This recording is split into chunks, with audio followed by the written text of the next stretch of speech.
Shalom, puji Tuhan, Bapak Ibu Saudara yang dikasihi Tuhan. Renungan firman Tuhan hari ini saya beri judul Mengatasi Masalah ala Rasul Paulus. Selama kita masih hidup di dunia ini, kita tidak mungkin lepas dari masalah. Dari masalah-masalah kecil, masalah-masalah yang kita anggap ringan, sampai masalah-masalah besar atau masalah-masalah berat yang bahkan sepertinya terlalu berat untuk kita tanggung. Mari kita akan belajar dari Rasul Paulus, di mana Rasul Paulus ini mengalami banyak sekali masalah, bahkan masalah yang super berat di dalam sepanjang hidupnya. Di dalam 2 Korintus 11 ayat 23-28, Rasul Paulus menyatakan bahwa dia lebih banyak berjerih lelah, lebih sering di dalam penjara, didera di luar batas, kerap kali dalam bahaya maut, 5 kali disesah orang Yahudi, setiap kali 40 kurang 1 pukulan. 3 kali aku didera, 1 kali aku dilempari dengan batu, 3 kali mengalami karam kapal, sehari semalam aku terkatung-katung di tengah laut.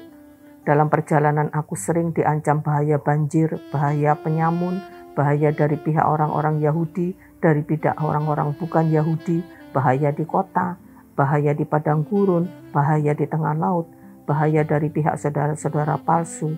Aku banyak berjerih lelah dan bekerja berat. Kerap kali aku tidak tidur, aku lapar dan dahaga. Kerap kali aku berpuasa, kedinginan dan tanpa pakaian. Dan dengan tidak menyebut banyak hal lain lagi urusanku sehari-hari, yaitu untuk memelihara semua jemaat-jemaat. Kita belajar dari Rasul Paulus bahwa Rasul Paulus mengalami kemenangan atas masalah-masalah yang begitu berat yang dialaminya adalah ketika dia masih di tengah-tengah persoalan. Ketika dia masih menderita, dia masih kesakitan, dia masih kelaparan, dia masih terancam.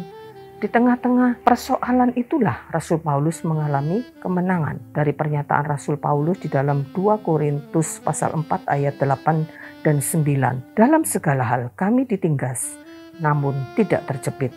Kami habis akal, namun tidak putus asa. Kami dianiaya namun tidak ditinggalkan sendirian. Kami dihempaskan namun tidak binasa.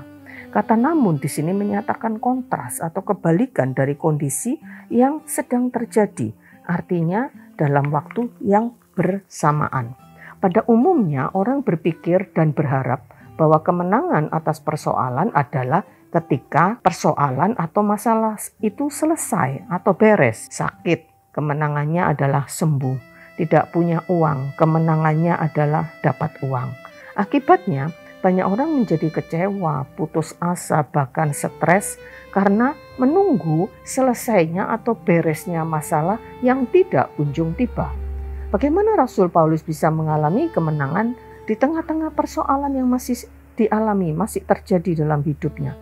2 Korintus 4 ayat yang ke-18 mengatakan, sebab kami tidak memperhatikan yang kelihatan, melainkan yang tidak kelihatan.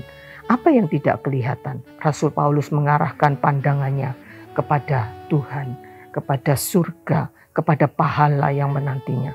Karena itu mari Bapak Ibu Saudara yang dikasihi Tuhan, di tengah-tengah masalah atau persoalan yang masih kita hadapi saat ini, entah persoalan ringan sampai persoalan berat sekalipun, pandanglah kepada Kristus yang tidak kelihatan, yang pasti akan menyertai dan menopang kita.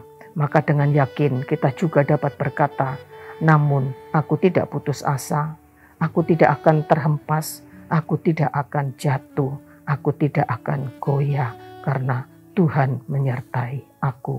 Amin. Tuhan Yesus memberkati.